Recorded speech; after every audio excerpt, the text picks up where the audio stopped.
தந்தி தொலைக்காட்சி நேயர்களுக்கு வணக்கம். நல்லதை சொல்வோம், நல்லதை செய்வோம், நல்லதே நடக்கும்.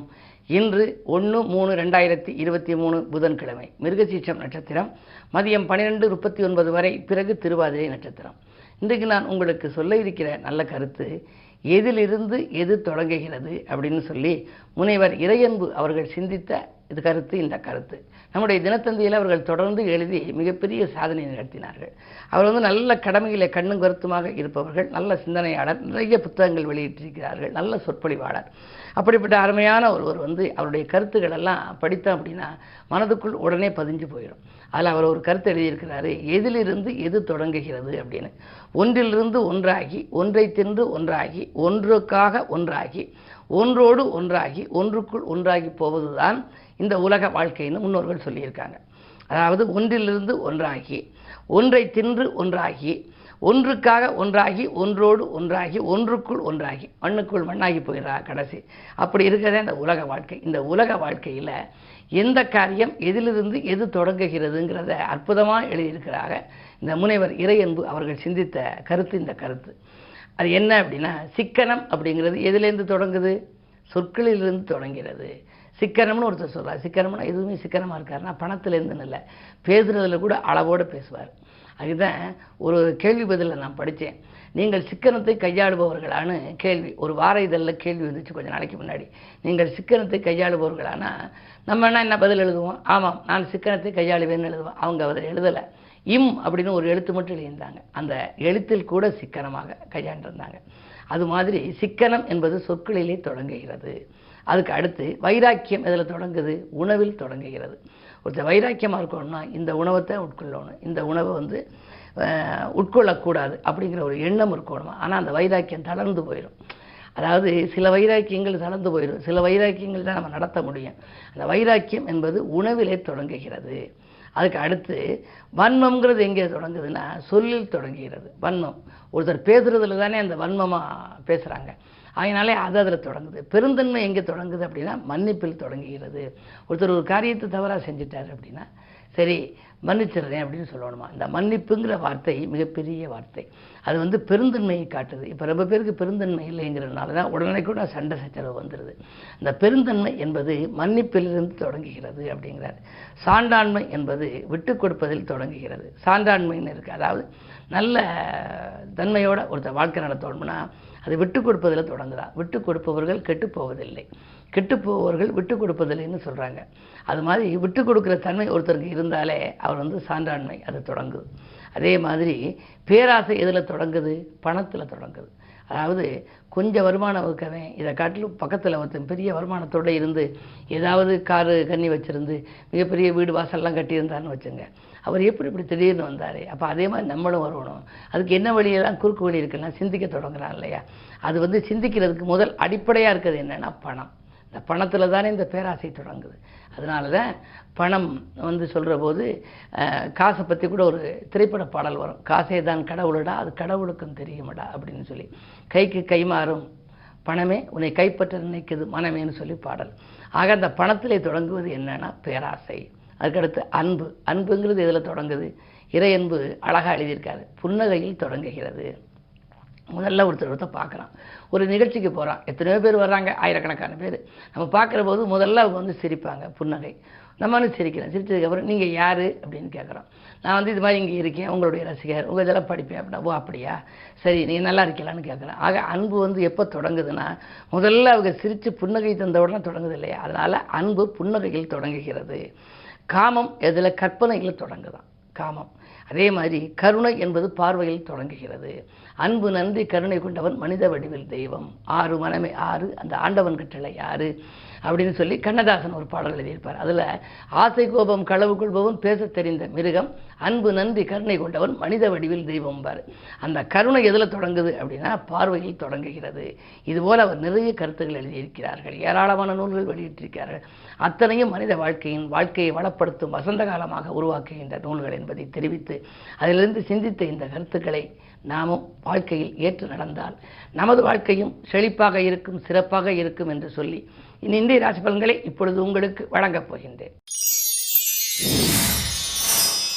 மேசராசி நேயர்களே, தேங்கி கிடந்த பணிகளை விரைந்து முடிக்கின்ற நாள் இந்த நாள். திட்டமிட்ட காரியங்கள் திட்டமிட்டபடியே நடைபெறும்.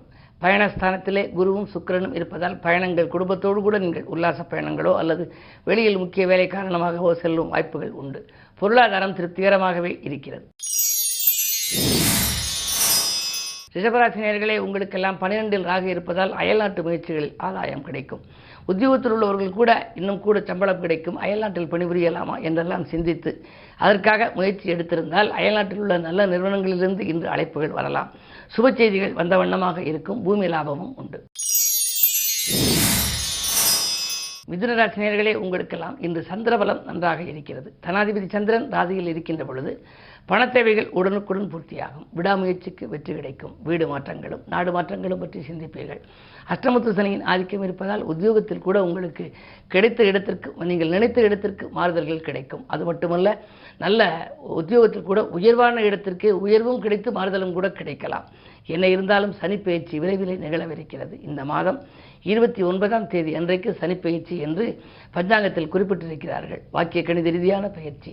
என்ன இருந்தாலும் 8லிருந்து 9க்கு செல்கின்ற பொழுது செல்வதற்கு முன்னதாகவே உங்களுக்கு கொஞ்சம் கொஞ்சமாக நற்பலன்கள் கொடுக்க தொடங்கும் நேரம் இந்த நேரம். கடகராசினியர்களே, உங்களுக்கெல்லாம் இன்று கண்டகச்சனி. கண்டகச்சனி விலகி அஷ்டமத்துக்கு வரக்கூடியது இந்த மாத கடைசியிலே வரப்போகின்றார். என்ன இருந்தாலும் பணிபுரியும் இடத்தில் கொஞ்சம் பக்கத்தில் இருப்பவர்களால் சில சிக்கல்கள் ஏற்படலாம். நினைத்தது நிறைவேறவில்லையே என்று கவலைப்படுவீர்கள். காரியத்தில் தடைகள் ஏற்படும்.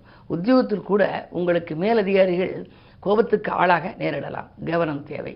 விரயங்கள் கூடுதலாக இருக்கிறது என்று கவலைப்படுவீர்கள். விரயங்களை சுப விரயமாக மாற்றிக்கொள்வது உங்கள் புத்திசாலித்தனமாகும். சிம்மராசினியர்களே, உங்களுக்கெல்லாம் இன்று பக்கத்தில் உள்ளவர்களால் சிக்கல்கள் ஏற்படும் இந்த நாள். பக்கபலமாக இருப்பவர்கள் உங்களை விட்டு விலகாமல் பார்த்துக் கொள்வது நல்லது.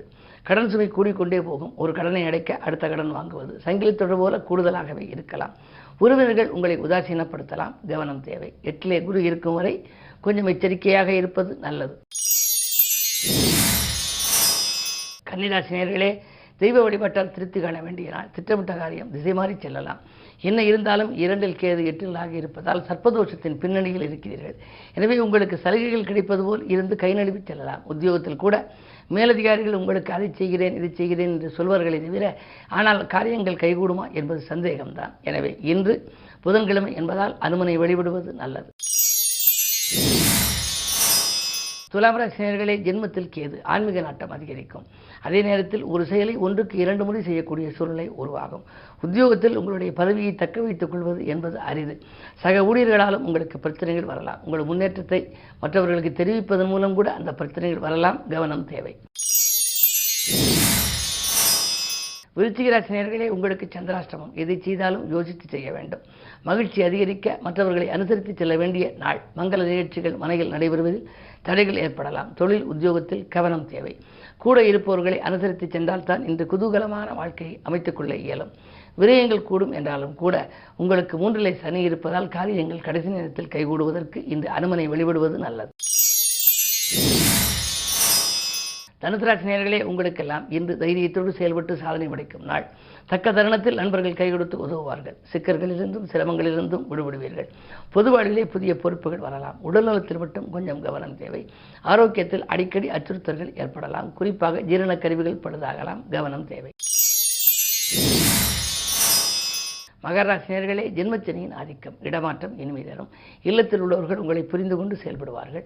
2இல் சூரியன் இருப்பதால் அரசு வழியில் நீங்கள் எதிர்பார்த்த சலுகைகள் உங்களுக்கு கிடைக்கலாம். புதனின் பலமும் நன்றாக இருப்பதால் பொதுவாக உத்தியோகத்தில் நீங்கள் எடுத்த புது முயற்சிகளில் வெற்றி கிடைக்கலாம். இந்த நாள் நீங்கள் புதன்கிழமை என்பதால் பெருமாளை வழிபடுவது பெருமை சேர்க்கும். கும்பராசினியர்களே, உங்களுக்கெல்லாம் சூரிய பலம் நன்றாக இருப்பதால் காரியங்களில் வெற்றி உண்டு. அதிகாலையிலேயே வரும் அலைபேசி வழி தகவல் ஆச்சரியமளிப்பதாகவும் இருக்கும்.